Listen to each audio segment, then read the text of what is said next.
You can stop that, right? Yeah. Yeah.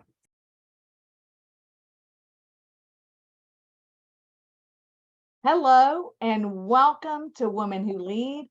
I cannot believe it, but we are celebrating the 50th episode today. And I want to thank all of you out there who have joined us month after month and continue to follow our show. Today, I get a chance to connect with three amazing women who I've known for many years. Each one of them is very special to me. So I'm very excited to be and to have them as guests on this show. And in fact, Desiree was the first guest. She was the first group of guests that I had when I kicked off this series. And I really am excited that she's here on the 50th one as well. So for all of you who are not familiar with our newer leaders, each one of these women is doing phenomenal work and leaving a legacy behind. They've all reinvented their own destinies and are forging a pathway for others through their work. My name is Teresa Smith, and I'm Chief Diversity, Equity, and Inclusion Officer for Home Services of America and Berkshire Hathaway Home Services. And this show has been a passion for me from the very beginning because I get a chance to enjoy un cafecito with and also talk with successful women who share their insights about their roles along with their personal journeys into leadership. So join me in welcoming to our show our special guest. And with me, I have Dr. Chitra Dorai. She is the CEO and founder of Amicus Brain, which is a digital health company that brings the power of AI technology to transform care management for millions of families and people living with Alzheimer's disease and other dementias. You can talk a little bit more about what that means in a few minutes. Chitra has over 30 years of experience in R&D and holds a prolific portfolio of peer-reviewed research publications, award-winning patents, and global research accolades. Dr. Dorai was formerly at IBM as an IBM Fellow and served as the Global CTO for Cognitive Services in IBM's consulting unit. She's the first woman, I'm so proud of this, Chitra, of South Asian origin worldwide to have been recognized as the IBM Fellow, the company's preeminent technical honor. And in 2019 and in 2022, she also received certificates of congressional recognition from the United States House of Representatives. Besides being a researcher, an entrepreneur, and mother, Chitra also volunteers unstintingly to make AI accessible to everyone. So welcome, Chitra. I'm so excited you're on the show.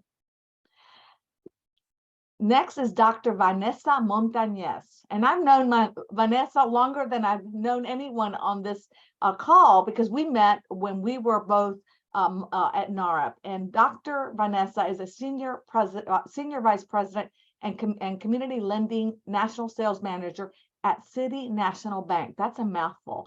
Vanessa has more than 25 years of experience in residential lending and sales and business development management. She has also received numerous awards, including being recognized by the Los Angeles Business Journal as one of the most influential women in finance in 2022.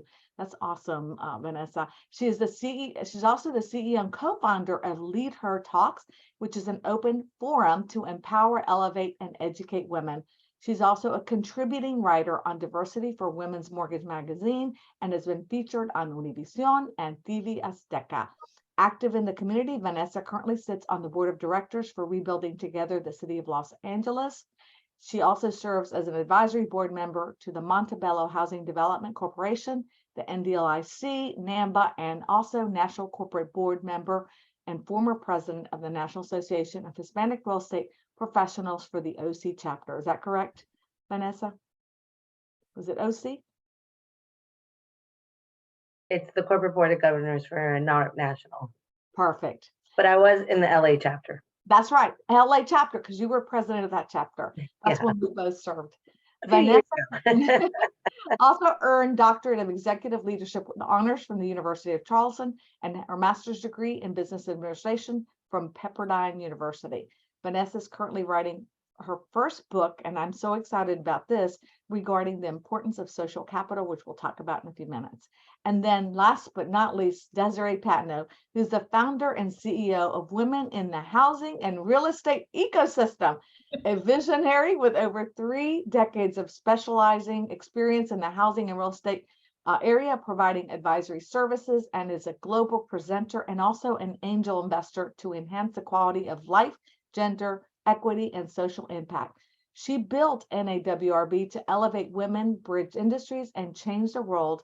She also hosts Know the Rules of the Game, which is a podcast covering quality of life, equality, and entrepreneurship. She also publishes NAWRB Magazine, which is a global publication read in over 70 countries. And she's a creator of Working with Family Office Clubhouse, co-hosting a weekly family office coffee clutch with special guests. And that one's really exciting because I want to learn more about it. So I want to welcome all of these phenomenal women to the show. And I want to get started really quickly because we have so much exciting news that each of these women want to share with you. So the first thing I always ask everyone is, how did you get started in your business? And, what does your role entail? How does that work? And I'm going to start off with Vanessa. All right. Good morning, everyone. Good afternoon. Thank you so much, Teresa, for being here. I'm so excited. So I've been in residential lending for 27 years, and I fell into it because I got recruited to work at a company, a subprime lender called Beneficial Home Loans way back when. And I started realizing that it was an A to Z. We did everything in between. We did from home loans, car loans, personal loans, insurance, collections. And it was a really great foothold to get me into lending. From doing a great job, I got recruited to work at Countrywide Home Loans, where a good bulk of my career was started there.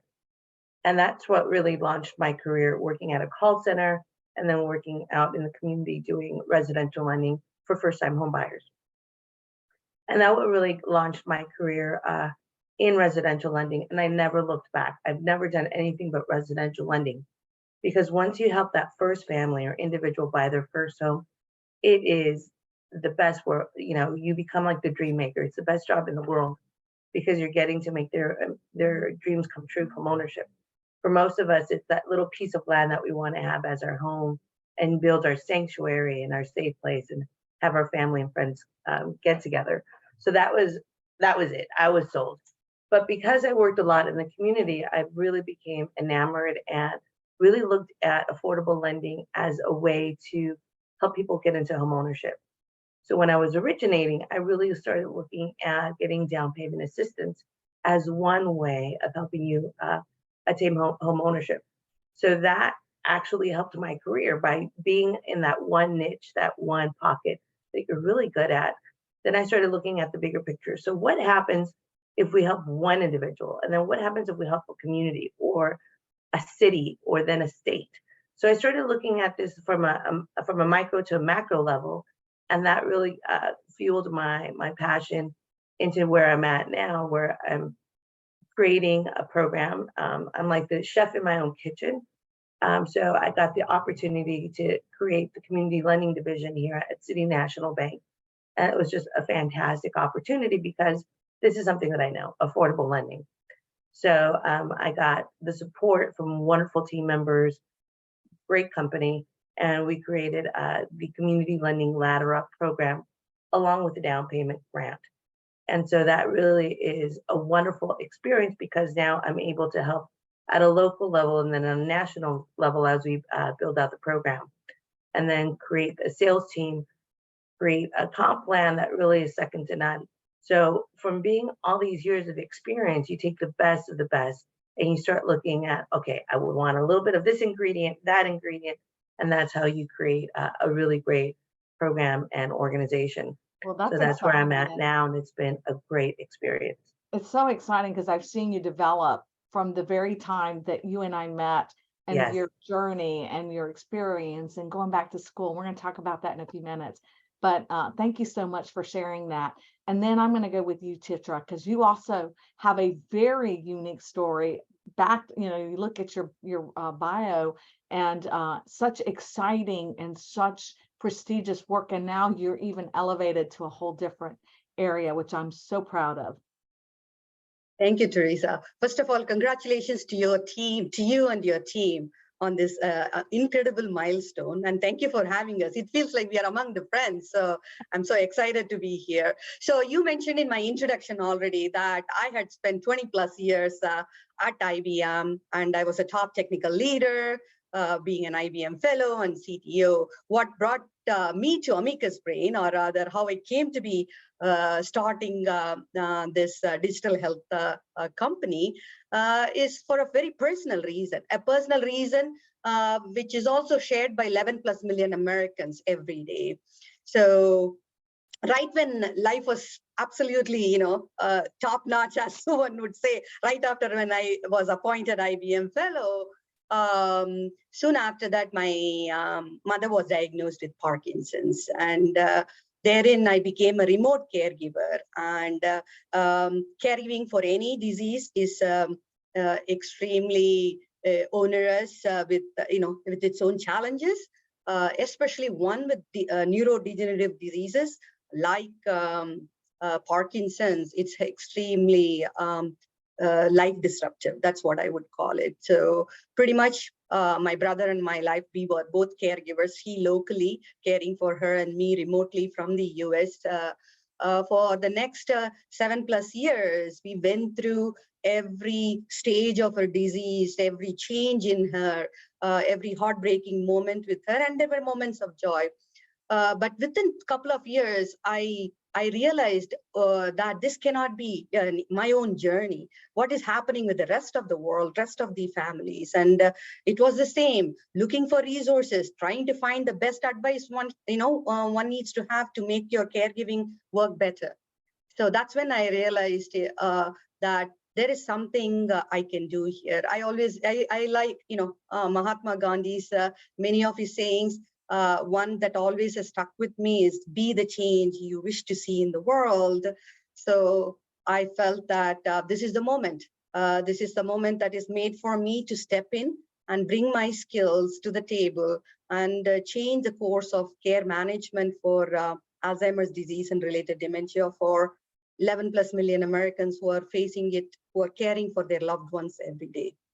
Oh, and I love that. And I love your story, Chitra, and the fact that you took a personal situation that you really were challenged with and actually made it so it was a life mission. And we're going to talk a little bit more about it in a few minutes, but it's so exciting that you're doing this work and you're getting a lot of traction now, which is really critical.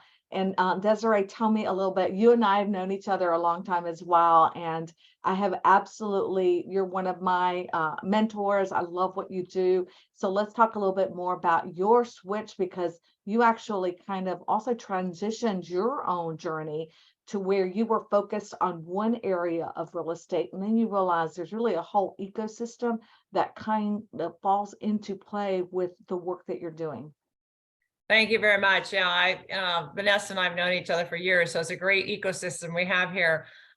So, the real estate base is really about how life begins and ends. So if you think about what we're talking about here, and the idea is that, my grandfather was a 50-year carpenter, and he was in the union. And the idea is that he built a bunch of homes. And so then my mother also built a 15,000 square foot home.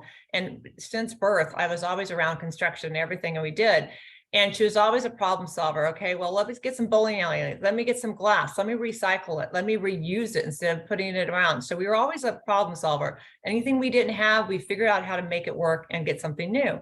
So the idea is that when I transitioned in from technology as a Department of Defense programmer and all that, got into real estate, I said, how do I solve problems? So selling properties, home ownership, like Vanessa, the passion and heart was great. But then once you do that, the drive for me is, okay, I solved that problem. How do I go on to the next problem? And so that came into the foreclosure crisis. So I became the #1 broker for the United States for Freddie Mac. And I started feeling, well, how do we do the single point of contact? How do we take care of all the things that were going on, which means that we're going to make sure that your next exit is going to be a good one, not look at it as a negative side. So I became a solutions provider for a lot of different companies, a lot of different ways. And so getting out of real estate in the core of just buying and selling and helping the real estate professionals I decided that how do I make it to be better? Because we're always just, you got Vanessa being a lender, you're running these major companies in the D&I movement, you got, Chitra in the health side. They're all connected through real estate. So if we're all connected through different threads, you're only as strong as your weakest link. And my idea is that transition that out of the normal everyday real estate side, and how do we give vision so a community doesn't die? If we're not sustainable to ourselves and we're not sustainable to that community, then life doesn't exist. And so that's where I've taken it down to really connect and how we can be a better player and a steward to life. And I think there's no one that's a better connector and really a solution strategist than you. You've done an incredible job doing that. So one of the things that I do when I look at this show, I really kind of craft the thought and the invitees, the guests, and for you, I called neuro leaders because it's all about, thought leadership, the brain, all of that. So as I look at each one of you, I'm going to talk to Chitra first, because you already talked about the fact that you left that high profile corporate job to start your own company. Tell me more about the app and what that means, right? What's happening in that space? Yeah, definitely. You should have seen the reaction when I delivered the news that I remember Desiree, when I called Desiree and let her know, so everything ranged from are you crazy to good luck. So what Amicus Brain does is it's bringing the power of AI, artificial intelligence technology, to assist, guide, and empower the caregivers, whether they are families or friends of people living with dementia.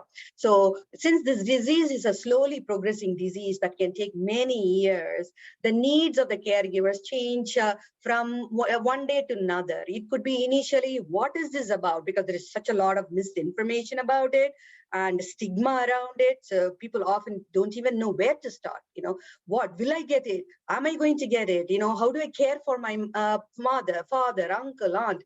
Okay, how do I find the resources? You can't be calling the neurologist in the middle of the night when you have some psychological and behavioral symptoms, which can often happen as the disease moves from early to moderate. So as I saw the care progression and how the needs varied and how I and other caregiving families were running from pillar to post, trying to find the resources, trying to get the sound evidence-based knowledge to improve the care management, to finding a community I can lean on and vent sometimes. It's not right. This is a pretty tough. It's heartbreaking for the person who has been diagnosed, and it is extremely disruptive for the care partners. So that's what Amicus Brain does. Amicus Brain is a one-stop platform with apps that you can access from any device, from mobile phone to tablets to your laptop to desktop. And depending on your need, you can access it for knowledge. You can access it to find hyper-local resources in your own community, whether it is cognitive behavioral therapist you're looking for, or just a speech pathologist or a geriatrician, to a safe online community where you can tap into others who are going through a journey to save. And there is also an advisor for caregivers' own well-being. It is important. The research shows the caregiver's well-being has a direct consequence on the quality of life for the person living with dementia. So that's what it is. So I wanted to build, I wanted to bring the families, caregiving families, and people living with dementia to one place that they can trust and that they can use in a self-service mode, because sometimes it's very hard to talk about it to others, even to the closest friends, what one is going through. So privacy preserving, trusted, evidence-based information and insights to power the caregiving journey throughout from start to finish. And it's an incredible app that really does provide solutions and helps people connect, and also in helping them find not just the resources, but based on what your health coverage, and it comes in amazing languages. So even language, you can, no matter where you are, there's no issues. I'm just so impressed, Chitra, with that. And I really want to get it out to the world. That's why I thought it was really important for us to connect. Vanessa, I really want to talk about you because also you have done something that I've always wanted to do, and that's go back to school because you wanted to get that experience and also knowledge, and you're always seeking it. So talk about that process of going back to school, and also now that you're about to write a book, what is that about? Tell me more. So first of all, ladies, it's never too late. Anyone can do it. I don't want to hear an excuse because now with the pandemic, we have everything online. So just make time for yourself. You're the biggest investment. If we don't invest in ourselves, who is going to invest in us? So I just want to put that out there. If I can do it, anyone can do it. But it takes a little bit of grit and perseverance to pull through. So I started the journey because I was laid off. I was going really good in my career. Life is great. And all of a sudden, my previous, one of the previous banks that I worked at said, "I'm sorry, but we eliminated your position." I was like, what? There was 6 of us in the United States. They eliminated our position. And that had never happened in my career. So I've had a really great career. I've always excelled. And all of a sudden, it was the first time ever. It was like the ice cold bucket challenge where they throw you cold water. That's what happened to me. I was like, what? So I really took time to realize, what did I want to do with this time off? Plus, I got a severance package. And the higher you go up in management, the positions are less common. So not every day they're going to be, oh yeah, this bank has this position, or unless you become self-employed. And at that moment, I decided, you know what? Let me take a step back, assess my situation, and utilize the money that I was given with the severance package and really do something for me. And so what I love doing is learning. I'm an avid reader. So I wanted to go back to school and do something that I wanted to do for myself. So when I got my bachelor's and master's in business, it was really for career progression. But when I got this opportunity now to go back to school, I'm like, okay, what do I really want to study? And because we had the Great Recession from 2007 to 2009 with the housing bubble, a lot of the media, a lot of people were really blaming the lenders and the realtors. Oh, it was because of them we got into this position. I'm like, no. I'm sorry. But the Great Depression started from bad leadership. And it really, did the loan officers, did the lenders create derivatives? No, we did not. It was really from the top down. So I wanted to go back to school and I wanted to study executive leadership because I want to be that executive and I wanted to look what good leadership looks like. So that was my journey. I went back to school for that reason, and I wanted to do something that was fun. Little did I know, it takes a lot of work once you're back in school, and it was a lot more reading than I anticipated. And then I had to learn how to write APA style. When I was getting my bachelor's and master's, we did MLA, modern language. And I'm like, APA, what on earth is that? So I had to learn how to write a different style. It's like a different muscle.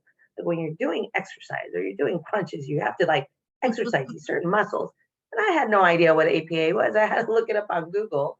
And I'm like, American Psychological Association, what on earth? I'm not going to be a doctor of, medicine like Dr. Chitra. So I learned how to write a different style. I learned a lot more research, but it was really great because I started using my brain in a different way. Research, writing, different methodologies that I wasn't used to, different writing styles. So that's what we need. We need to challenge ourselves at all times. So here I am. I started my journey and I actually was thriving in it. And what was really important was at the school, we got together as a team. So I had a cohort. To this day, there's like my extended second family. And it started from a team of 20. And at the end of this cycle, when we finished and we graduated, we ended up with 7. So it's a really challenging degree. It takes you because of the writing and the research. But in the end, I really enjoyed this process because it makes me think differently. It makes me look at more stats. And if I'm going to go up to, to bat with management and the executives, it's not because it's my idea only, but I do my research. I'm like, look, this is a solution, and these are the case studies of why. So anytime you're coming up with, you have a situation or a problem, you start looking at other alternative solutions and other thought processes to make your argument more stronger. So I really encourage more women and anyone at that to go for it. you're like, oh, I'm at a crossroads in my life. Well, this is a great time to take advantage of that and go back to school or take a certificate or a course that's going to make you better in your career or in life and personal development. I think So that's that's my journey. And I think it's awesome because it really does. First of all, I have to look that up, your APA, because I have no idea myself. So just really, challenge yourself and realizing that your brain is a phenomenal thing.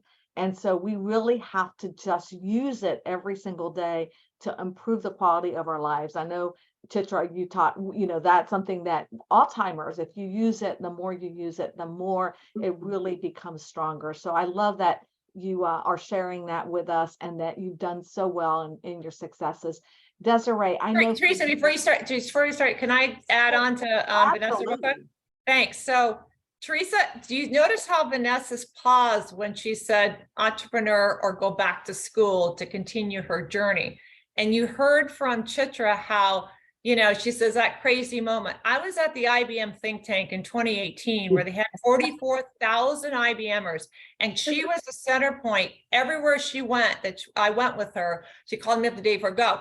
And so we went. I mean, when you have the brightest minds in the world, all there with quantum computers and NASCAR racing and all the things going on around the world. And she calls me up 2 weeks later and says, Desiree, I'm giving my notice. The impact of going from that high to the entrepreneur, and you hear where Vanessa paused. I just want to make sure that our listeners get that impact of where you're in your career. So I wanted to tie that together. I love that. I love that. Thank you so much, Desiree.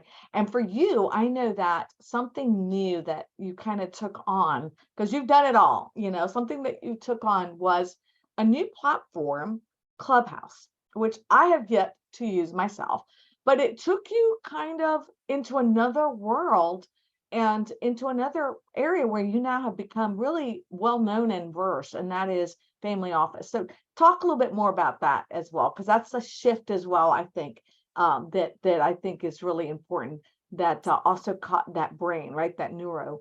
Thank you. So about 10 years ago, 11 years ago, I was recruited to bring the gender piece to the family office space. And so I had been doing a lot of different speaking because, the biggest wealth transfer right now is going on. And so and let me back up. For those that don't know what family office is, just real quickly explain that. So it's for private wealth of $100 million or more, liquidity to invest. So you have different stages of family offices, multifamily and up. So if you think of the Rockefellers, the Bushes, obviously go through that lane. So it's private, obviously it's not public. So what happened is that when they wanted to see the gender space into the private wealth or the high wealth, we'll call it at this time, or ultra high net worth, is that when I came into it, it was very exciting to see that you're thinking they know everything, but no, they knew their lane. And so it was really an extension to the ecosystem that we talk about. So when Clubhouse came about, it was actually formed right during March of 2020. We all know what happened in March of 2020. So I actually was championed by Wendy Kraft, who you all met, and from the family office, and to start the family office coffee clutch on Clubhouse, and she's like, Desiree, you got to get into it. So we formed the club, and it's now a house called, and it's an audio app that really was the very first one was brought out. And what it was, a collective made out of Silicon Valley.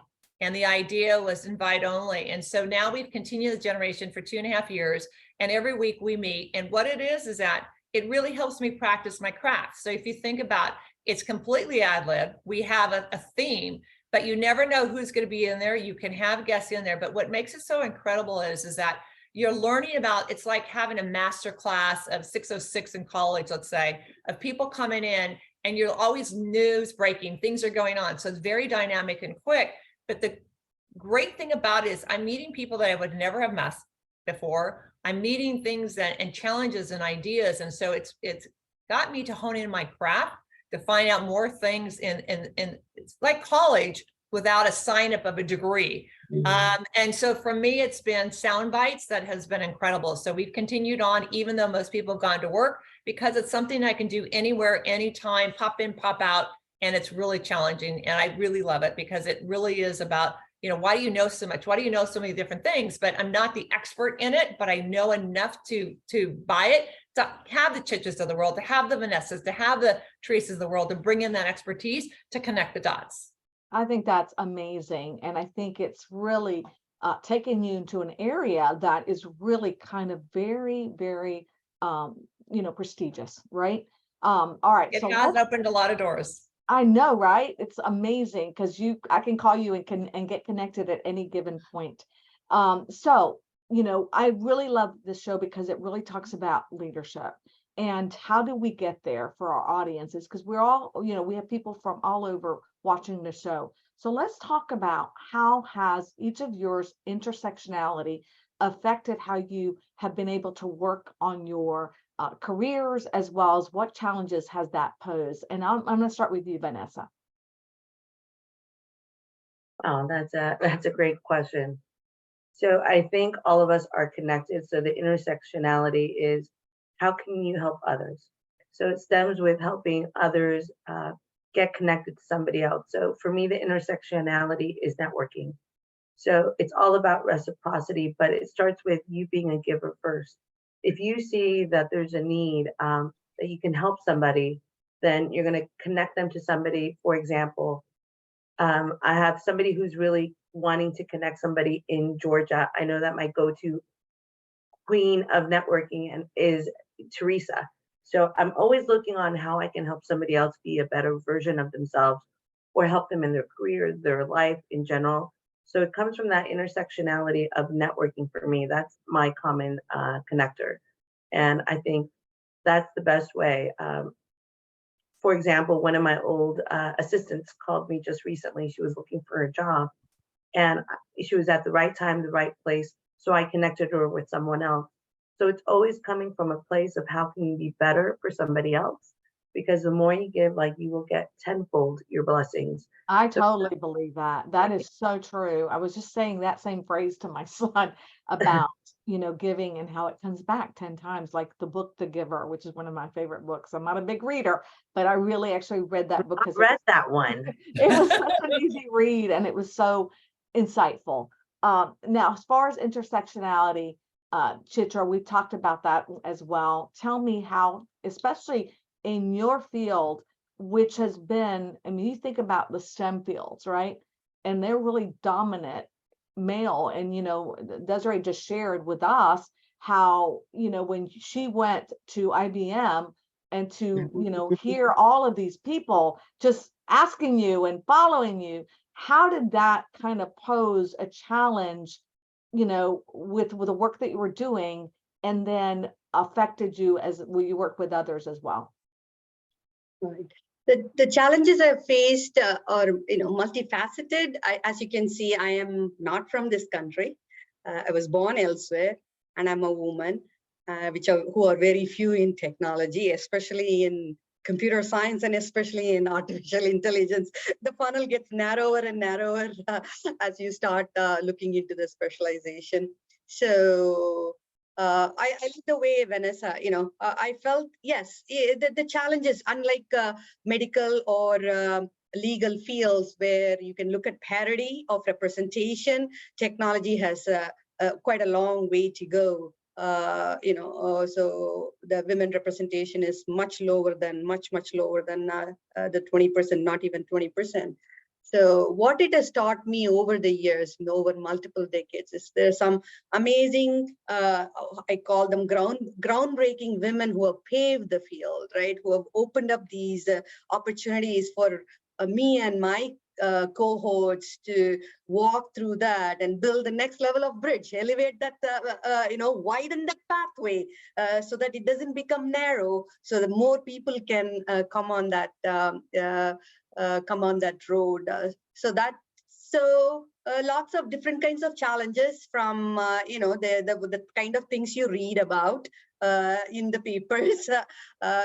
Especially when you're a minority in a discussion everywhere. But there have been amazing individuals who are very tuned into, who are sensitive and tuned into the overall environment and have done wonderful things. And that's what so it has become, when I came to the US, I have to tell you this one, people always ask me, what surprised you? Here I am, I was one of 9 girls who went to IIT. Then I was one of 72 girls, I was one among the 3 electrical engineers. And then I am ready to pack and come to the US because I am going to see lots and lots of, it's equal representation in graduate school. I came here and I come here and I first think, oh my. So the underrepresentation, I started thinking transcends national borders, and it's up to us. So it's equally, just like I'm passionate about making technology work for everyone, it's also equally important to me to give back and make it easier for the next generation, next set of talent, wherever they are from, regardless of their the backgrounds, to thrive and succeed in the workplace, especially in technology workplace. You've been such a leader I'm there, sorry. I have to say. I totally agree with you, Chitra. You have to be that change, and you have to bring in that parity, gender parity, and also representation, being minority. I completely understand where you're coming from. So thank you for sharing that. Thank you. Desiree, how about you? I've always had a problem making friends.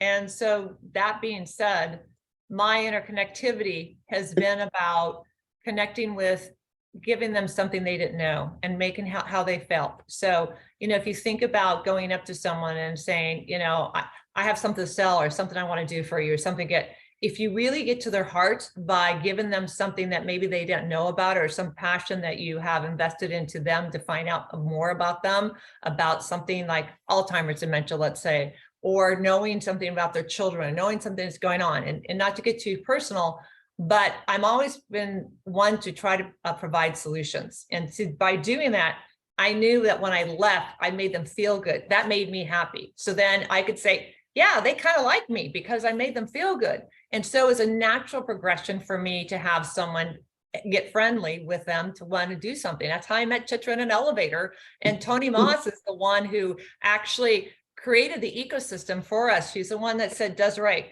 you need to call it the ecosystem of all the things you're doing. And so I met Chitra at Toni Moss's AmeriCatalyst and Eurocatalyst, which is the real C-suite of the world. And I went up to her and I said, Chitra, oh my gosh, what you talked about, how you related to the housing crisis, reading 4,000 documents a day by hand to make sure what was going, the similarities of writing off billions to save hundreds of billions of dollars because communities were falling apart during the foreclosure crisis. So I talked to her about my environment and how that passion changed me and what could be done. And I said, here's a statistical report that I had put together for the ecosystem. She says, great, I'll read it on the airplane on the way home. That connection, and look where we are today as the first investor in Amica's Brain.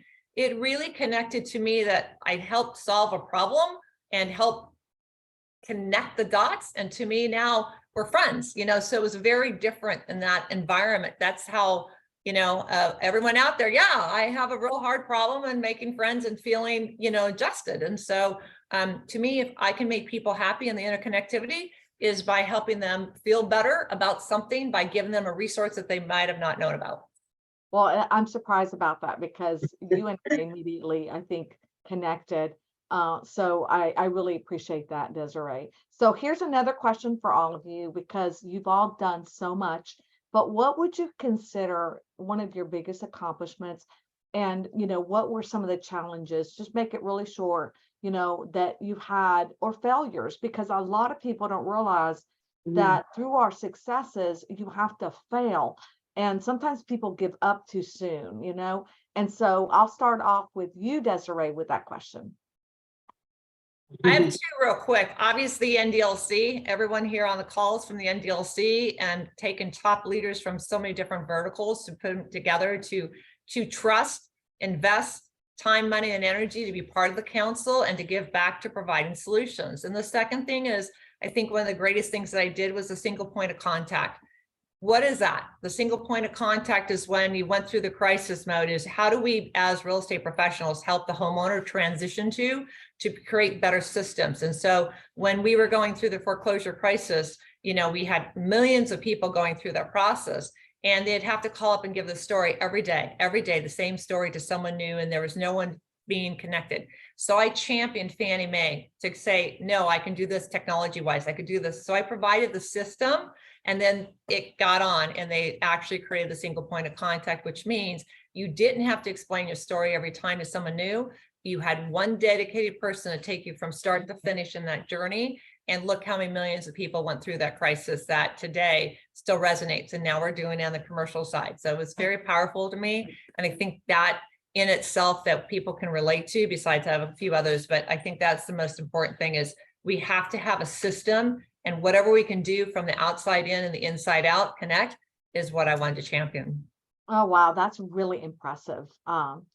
Desiree, super amazing. I know Chitra had a little bit of, I mean, she had a huge impact that I didn't mention before because there's so many accolades to you, Chitra, on the process, right? That you also were a problem solver on. But tell me, what do you now consider your biggest accomplishment? And also as far as anything that you can share with the audience that you had a challenge with and how you overcame that challenge. So perhaps, if you had asked me the question 4 years ago at that time, becoming the first South Asian woman, because it opened doors. I think people, when that did not exist, other people of that ethnicity, did not even know that they could apply or they could get. So I think I would have considered. But now I would say, as you know, just very recently, less than a month ago, Amicus Brain's innovation work has been recognized with a semi-finalist Discovery Award winner in the Longitude Prize for Dementia, which is an international challenge competition, who are really looking at how to sponsor innovations that are going to go outside the box to come up with technological solutions to make sure that people living with dementia can have a more fulfilled lives. And it's very special because I started with nothing, right? I came out of my job, I stepped out of IBM, and I did not want to just shop around PowerPoint to get investment. I wanted to build this because I knew what it took to, what was needed to be to get it built. So I took my life savings and started it. So from there to where we are here, that some external agency, an international agency who is focused on dementia and people living with dementia, chose to recognize Amicus Brain, so made it very special. When I stepped in, one thing, I was a technologies researcher, scientist, yada yada, but I never was a marketing, because there was always an IBM marketing team to do that part of the work. That is what good partnership, good teaming is. People do bring their A game, whatever that might be. So, however, with Amicus Brain, I have to step up to it. All right. So you could imagine my discomfort. I would say I had never done marketing. That's an understatement. Yeah. Thinking about branding and campaigns and reach outs and so on. So I had to step up my game here. So from going from, oh, I have never done this, to I went back to Mahatma Gandhi's words, right? If you believe that you can do it, surely you can acquire the capacity to do it. Even in the beginning, if you didn't think you had it. So I applied that to myself and learning, reading, just like Vanessa. I'm a lot of self-learner. Okay, lots of, so I wouldn't say I'm getting comfortable around it. This is getting my discomfort buttoned down so that I can, think about the company and how company needs to come across in the marketplace. I think that's amazing because we all are really good at our lanes, but when you step out, right, you can actually create a whole universe and start to realize, okay, and even when you hire, let's say you get to that point where I'm going to hire somebody that can handle this piece for me, you are now understanding the role a little bit more, right? I think that's why UPS, we always talk about UPS hires drivers to go into their management program, because those drivers are really the ones that understand the true work that goes behind that organization. And so I think that's amazing that you've done that. You've stepped out of that comfort zone and actually created something that has been just a huge driver for so many.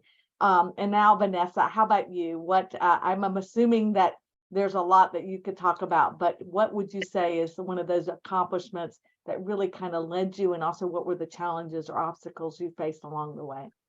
I think when you get your biggest accomplishments, you also have your biggest challenges. So they go hand in hand. Like, for example, right now we're all on Zoom. We created this new comfort being on webcams. I'm like, who knew that? Like, we were all public speakers, but now with the pandemic, we all now got the ring. We got all these little accessories. So we were forced to learn how to be a little bit more comfortable in our skin through webcam or cameras in Oh, I general. lost At least you. that was my experience. Okay, there you go. But my biggest accomplishment, I think, is when I'm creating a program or a down payment assistance, and I'm able to now see actual quantifiable numbers of families that we've helped or individuals. And that really ignites me. I'm like, that's the living legacy on how we create that generational wealth by home ownership.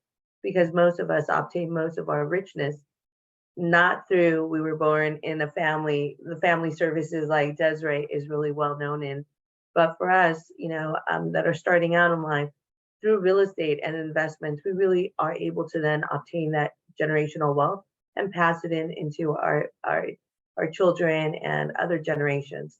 Because through investments or being self-employed or real estate, that's how we obtain that generational wealth and become into that higher level of income and millionaires.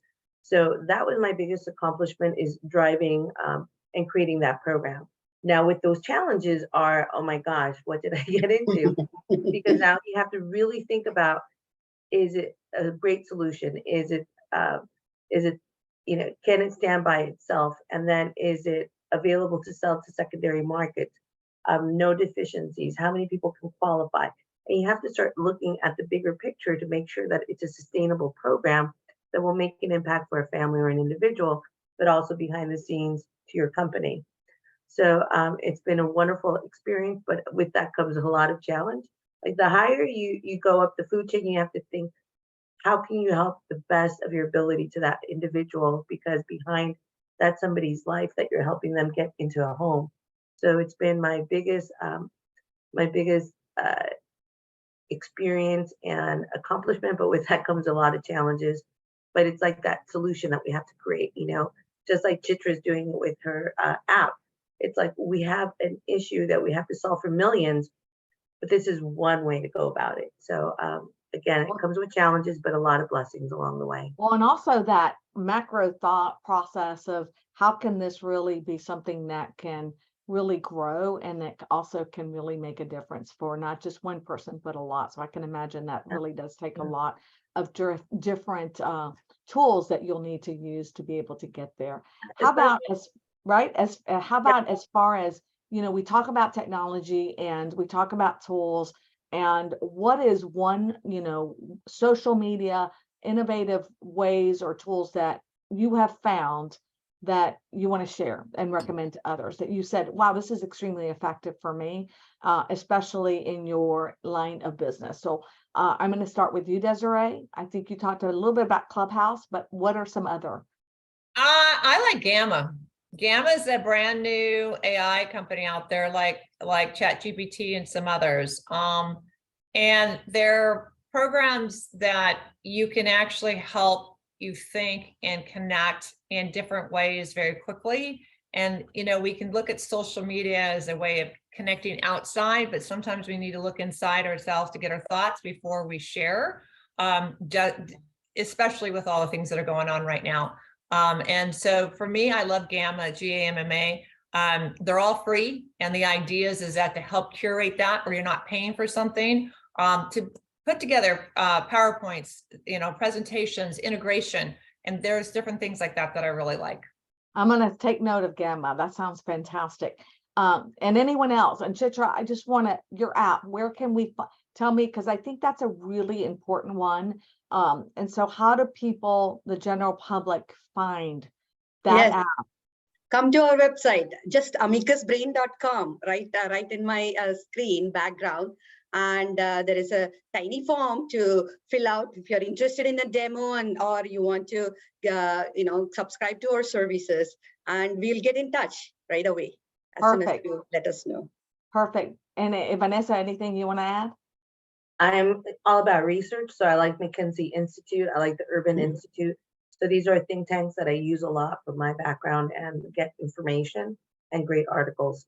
On top of LinkedIn, obviously, I love LinkedIn for professionals. McKinsey's amazing. I think a lot of the work that they do, gosh, they spend millions of dollars with their research in every aspect. For DE&I, it's really critical. For women and gender issues, they do phenomenal work. So I couldn't agree with you more. All right, we're almost getting to our top of the hour. So a couple of just quick questions. One of the things that I like to do is obviously learn more about some either meaningful sessions that you've taken, any kind of education courses, or even a book that you've read that you think that is also available on Audible for those that don't love reading like me, that you think you want to pass it on because it made such an impression on you. And I'll start off with you, Desiree. Wow, I do not like to read. I like short snippets. So for me, I find digging deep in articles. So I surf the news columns, whether it be anything from Twitter to every different news outlet, to see what breaking news are, to understand what's going on, and very wide verse. So I get little snippets that are, say, 1,000 words or less, and I read across the system. So for me, it's not about just sitting down and reading a book, because a book's already pre-planned, it's already written, it's already happened. So to be an advisor to advisors and to predict the future, or to think about a dream of what that future is going to look like, you have to curate the dots, connect the dots, as you call the domino effect, Teresa. And that to me is the thread of the fiber of makes the cloth. And we are all existing. And so for me, it's all about surfing as much as I can. So I never stop looking and reading on little sound bites, not full things. I'm that same way. I think that is something for me that if I can just, and I love YouTube. I am a huge YouTuber, so I watch a lot of YouTube videos that kind of condense things or thoughts or processes. So that's right up my alley. How about you, Chitra? So, I tell people I read for a living, right? I devour books, books, and I have to keep up with the research and so on. So I like biographies in particular. There's so many out, but one I would, if you haven't, is that has sustained with me, that has stayed with me and sustained me during good and challenging moments, is, I would say, Mahatma Gandhi's The Story of My Experiments with Truth. Here, how an individual went on to grew into an extraordinary leader, social activist, and showed the success of this nonviolence movement, which other people in the US also came on to follow, which you all know. Yes. So I would say it's an extraordinary. It's little outdated because it's last century, but still the truths in them are everlasting, perennial. So tell me that the book is called The Story of My Experiments with Truth. Oh, My Experiments with Truth. I like that a lot. And I'm definitely going to look it up. One of my favorite movies is the story of Mahatma Gandhi. Vanessa, how about you? So I would say The 7 Habits of Highly Effective People. Mhm. I read that when I was in college as a freshman, and it stayed with me because it has these like rules of life. And one of them, like, start with the end, and you're like, what? So what kind of eulogy would you want your life to be? What kind of person do you want? And I was like 18 years old reading this. I'm like, what? I don't know what kind of person I want to be. But in the end, as you grow older, you always think of what is the essence of Vanessa, and what do I want others to talk about me when I'm not here, when behind closed doors. So I always come from that premise, and keep sharpening your saw. Like, what? Yes, keep reading, keep being better. So I always go back to it. It's like my Bible. Beyond the Bible, this is like my second book that I go to at all times, by Stephen Covey. So definitely that's one that's in my bookshelves. It's all tattered, but it's my It's go-to. a huge one, a huge popular one. 2 more questions, one I'm surprising y'all with. So what is your biggest, fear, or something that you feel like, oh my God, I overcame this? And Chitra, you kind of already talked about the side of, having the marketing side, but either personally or, that you said, oh my God, if I can do that, then I can do this.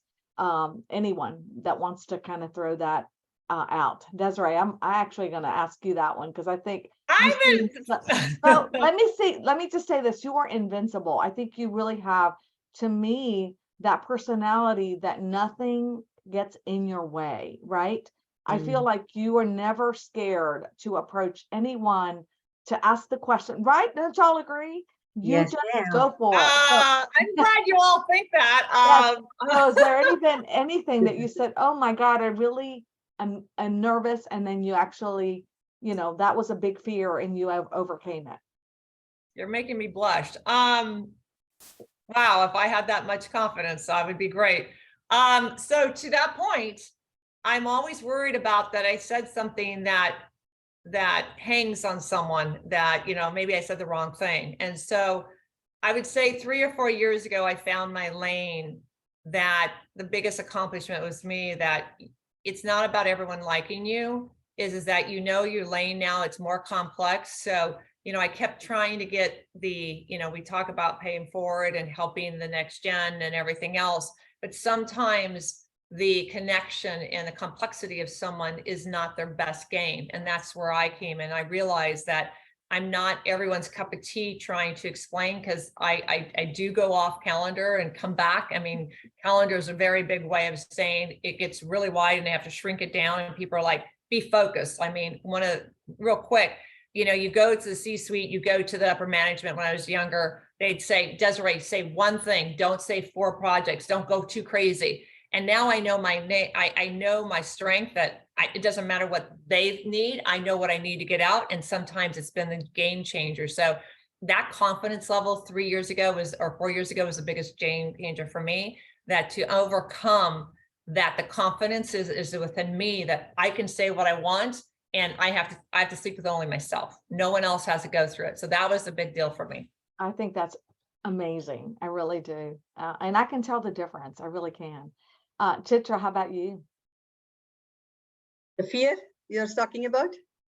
I think the fear is the fear itself, right? Fear of not tackling, not giving, not exploring something new, I would say. Yeah, so if I have to live a life of doing the same thing over and over and over and over, You so couldn't I do think it. I love that. I love it. And Vanessa? I think my biggest fear is failure.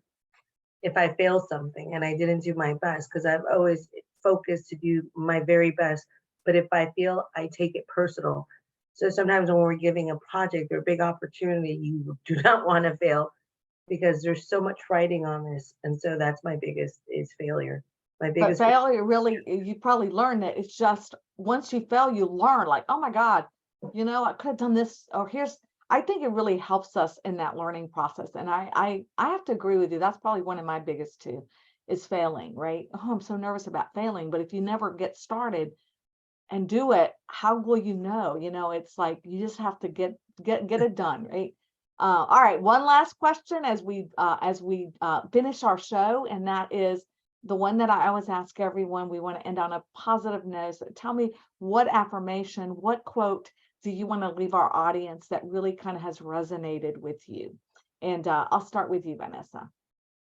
So one of my favorites is, just when the caterpillar thought the world was going to end, it became a butterfly. So my name means butterfly, Vanessa means butterfly. So I've always had this thing about butterflies. But to me, it's like, just when you think all is gone, like your failure, then, oh my God, you metaphor into something more beautiful, a butterfly. So don't be afraid to fail. And then something beautiful will come out of your failures or out of your mistakes. Oh, I think that's really beautiful. Chitra, how about you? Yeah, this I say that I read this when I moved from overseas to here, and I started my graduate studies fresh, new person, new everything. And if you do not work on important problems, you will never do important. It's unlikely you'll do important work. And that has stayed with me. And every major decision, I always first check whether is it going to be such an important thing So that because sometimes problems aren't need not be that big. So we have to pick and choose the problems where we can leave a legacy, like Vanessa said. So On a legacy like you're leaving as well. I mean, honestly, it really is so true, right? I think that's a great quote. And Desiree, I'm gonna leave it with you.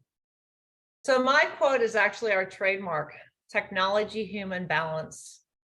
If you think about the world we live in right now, we have to really smell the roses and keep a quality of life, because the interaction of what happened to multi-generations ago to we can pass on the legacy of our families is everything. And we've got to make sure with AI and everything that's going on. And so one of the great little quotes I think that are cute is "buckle up, buttercups." Oh, buckle up, buttercups. I like that a lot. So buckle up, everyone, because it is just changing every day and we're in it, right? I am so impressed with all of you, and I really love all the work that you're doing. And I want to thank all of you for being on the show today. And I found this great quote that I think describes all of you and your leadership. And that is, leadership is the capacity to translate vision into reality. And I think that is every single thing, just that vision, translating it into reality. So thank you so much again for participating on this panel today. I really enjoyed all of you and our conversation and our cafecito together, right? And thank you. right. And Yay! all of our audience members for joining us as well as we celebrate our 50th episode. And don't forget, please join me on August 9th, right here on this channel when we zoom in on another great team of leaders. We're going to be talking about the Catalyst leaders in August. And thank you all. Don't forget to listen to our podcast. This actual show becomes a podcast. Join our Facebook page, share our episodes, and like our YouTube channel. And remember my saying that I absolutely, honestly believe in, and that's to bring other women up the ladder as you climb to the top. And when we do that, we all rise together. So everyone, bye-bye. See you. Thank you. And All thanks right, take again. care. Thank you.